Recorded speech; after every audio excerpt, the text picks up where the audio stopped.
We've been doing term-by-term expansions, but Taylor and Maclaurin give us a general way of expanding functions into power series. Theorem 9.22 states that if f can be represented by a power series, then the coefficients of each term are the nth derivative evaluated at the point you're expanding about, divided by n factorial. So this gives us a very specific way of determining our expansion and coefficient. Now, not all power series expansions are going to converge to the function, so we do need to be careful with that. It turns out that the definition of a Taylor series is the sum as n goes from 0 to infinity of the nth derivative of the function evaluated at c divided by n factorial times x minus c to the n. And of course, when c is 0, we are going to call this a Maclaurin series. So hint, whenever we say Maclaurin series, you know immediately that c is 0. Now, what if we try to form a Maclaurin series for sine of x? Well, we start where we always start. F of x is sine of x.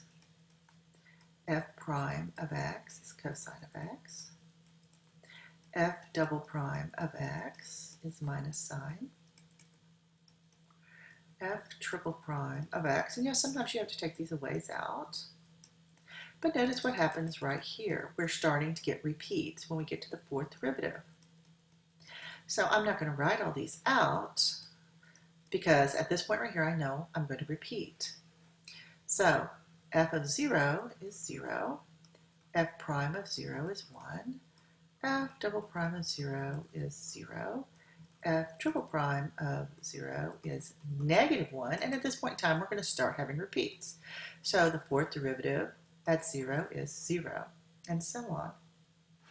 So let me write out what this expansion is. All I'm going to do is write out the sum as n goes from 0 to infinity of the nth derivative evaluated at 0, x to the n, divided by n factorial.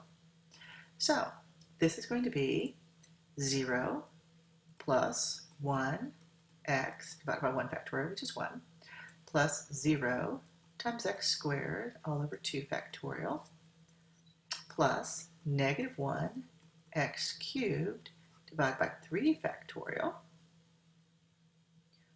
plus 0 x to the 4th over 4 factorial. Now I'm going to continue writing these out because I need to see a pattern, plus 1 over 5 factorial times x to the 5th, plus 0 x to the 6th divided by 6 factorial. I'm getting a little bored writing these, plus negative 1 x to the 7th divided by 7 factorial plus.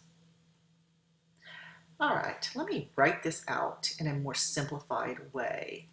This is x, the even terms are going to go away, minus x cubed over 3 factorial, plus x to the 5th over 5 factorial, minus x to the 7th over 7 factorial, plus, and so on. All right, now I want to write this as a sum. How can I write this as, and I'm going to write this as sine of x. Okay, how can I write this as a sum from n going from 0 to infinity? Well, I only want the odd terms. So I'm going to want x to the 2n plus 1. Let's see if that's correct. When n is 0, x is 1. Okay, and that's where I start, so I'm good. Now, I'm also going to want every other term to be odd. So I know I'm going to have a negative 1 to the n. Now, do I want n or n plus 1? When I'm going to put in n equals 0, this is positive, n equals 1, it's negative. Okay, so I'm in good shape. And now I need to be divided by the exponent factorial. So this is 2n plus 1 factorial. So this is the power series expansion for sine. Suppose I want to find where it converges. Same thing we've been doing. We take the limit as n approaches infinity, and this is going to be ugly. I know it's going to be ugly.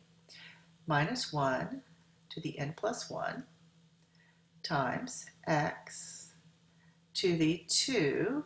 Now everywhere I have an n, I'm going to put an n plus 1 divided by 2 times n plus 1 plus 1 factorial. You see how I did that? Everywhere I had an n, I put in an n plus 1. And then it's going to be divided by the nth term, which is negative 1 to the n, x to the 2n plus 1, all over 2n plus 1 factorial. And gosh, this is ugly. So let me rewrite this as a limit as n approaches infinity. I'm going to get rid of the negatives because that's kind of redundant with my absolute values. So this becomes x to the 2n. All right, so it's 2n plus 2 plus 1, so 2n plus 3. And that's what I have in the numerator. Now what do I have in the denominator? This is 2 times 2n plus 1 factorial. So this is, what is this? This is 2n. So this is 2 plus 1 is 3 factorial.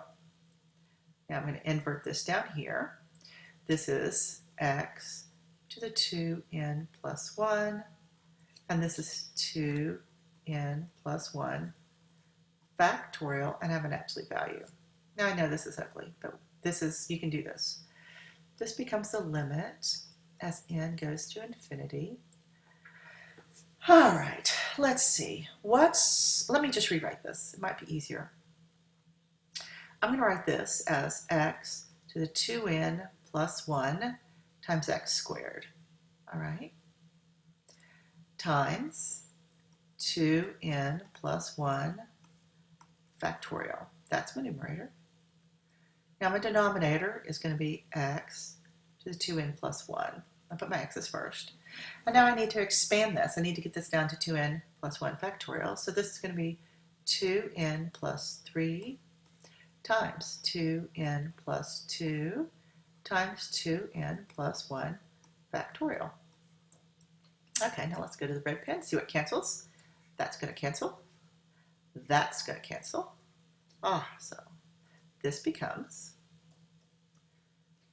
the limit as n approaches infinity of the absolute value of x squared divided by 2n plus 3 times 2n plus 2, and I see that's 0 for all x.